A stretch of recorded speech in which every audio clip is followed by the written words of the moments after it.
મિત્રો, જય ગુગા મહારાજ, જય વડવાળા દેવ। હું છું આપનો દોસ્ત ગોવિંદ સણવા રબારી વાગડ સમાજનું જ્યારે બંધારણની વાત આવતી હોય ત્યારે હું તમારી જોડે તમારી સમક્ષ આવ્યો છું અને જે મને ઠાકર બે શબ્દો બોલવા દે સારા એ બોલું છું। અને મને માફ કરજો કે જે હું બોલીશ એની અંદર ઘણા વ્યક્તિઓના કદાચ થઈને દુઃખ પણ થઈ શકે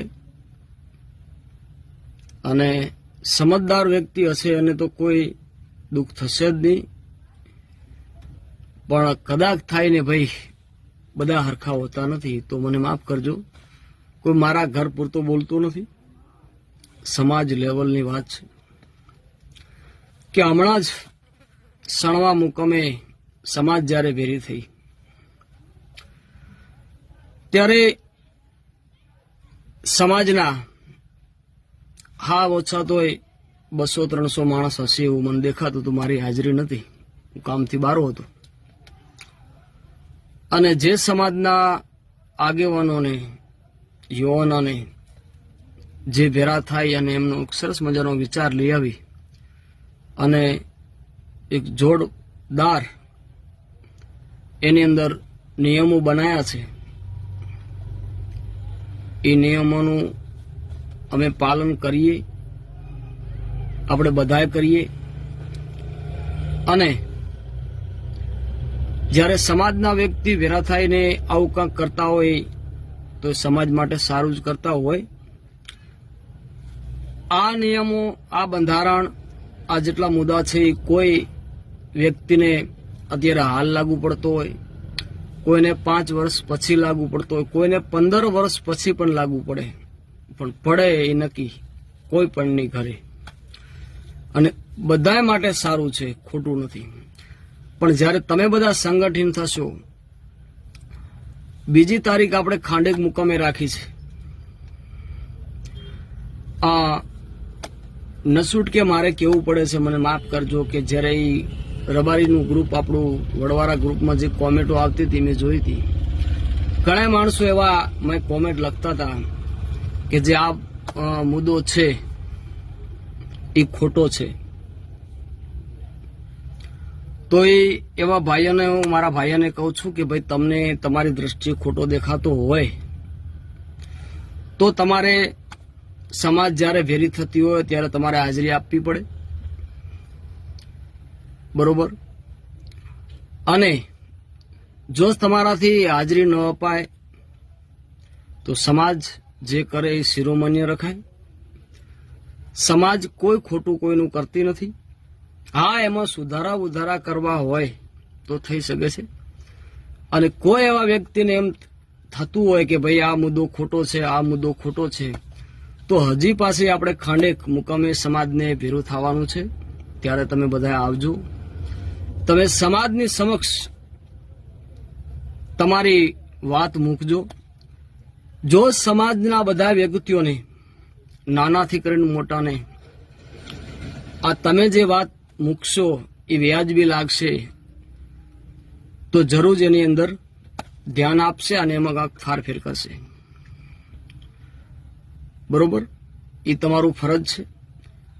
બાકી સમાજ કાંઈ પણ કરતી હોય, સારું કરતી હોય, ખરાબ કરે નહીં। આપણે બધાને સંગઠિત થવાનું છે, આપણે બધાને આ બંધારણ થાય એને સાથ સપોર્ટ આપવાનો છે। અને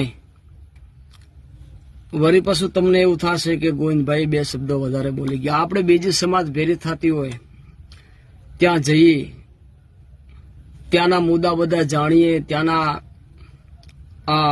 સાંભળવા જઈએ। એ ભલે આ તો સમાજના ગયા છે એ મને કોઈ વાંધો નથી, પણ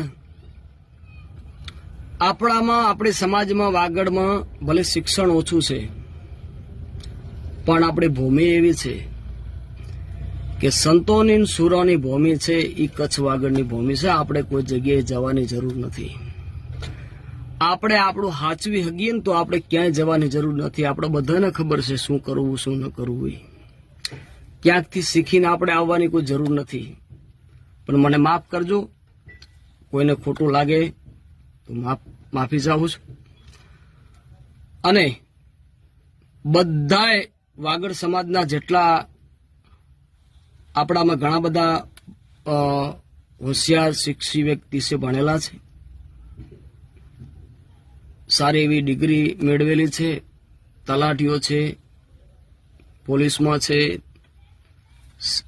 માસ્તરમાં છે, ઘણી બધી સરકારી ઓલીમાં છે.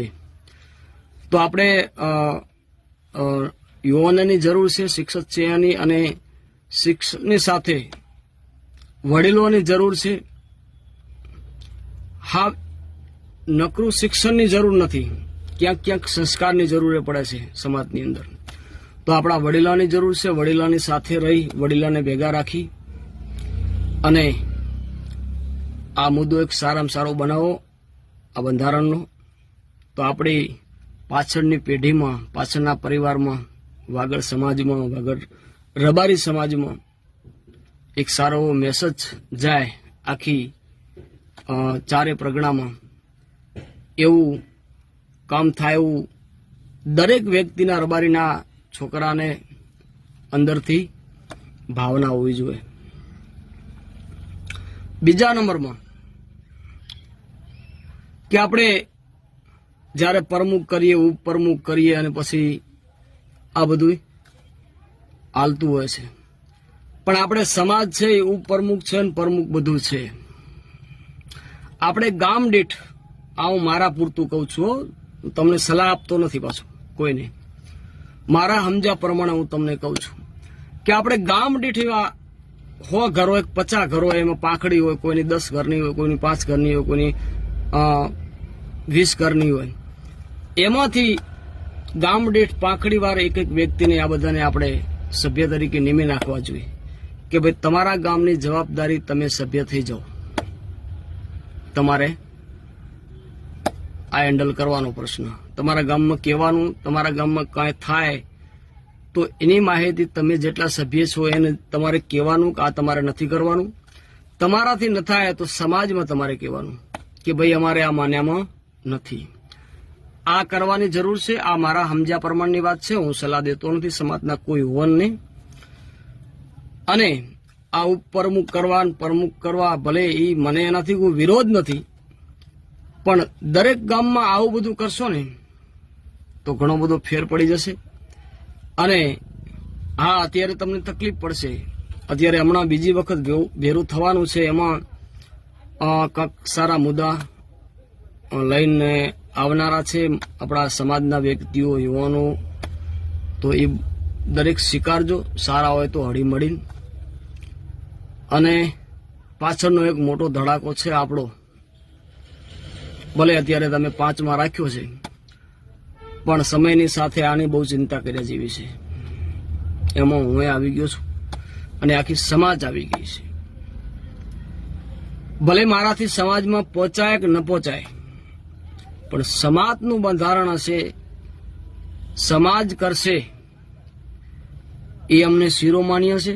એની ટકા ટિપ્પણી નહીં કરીએ. અને અમારે ટિપ્પણી કરવી હોય તો એટલું અમે સમજીએ છીએ કે અમારે સમાજ વચ્ચે જવું પડે. અમારાથી પોતાય કે ન પોતાય, અમારા ગામના 5 જણા આવે, 15 જણા આવે, 2 જણા આવે, સમાજ જે કરશે એ અમને શિરોમાન્ય છે. અને સમાજને હું 2 હાથ જોડીને વિનંતી કરું છું કે આમાં તમે રસ ધરાવો. હવે જાગ્યા જેવું છે, જાગવાની જરૂર છે. જય ગુગા મહારાજ, જય વડવાળા દેવ, જય ઠાકર.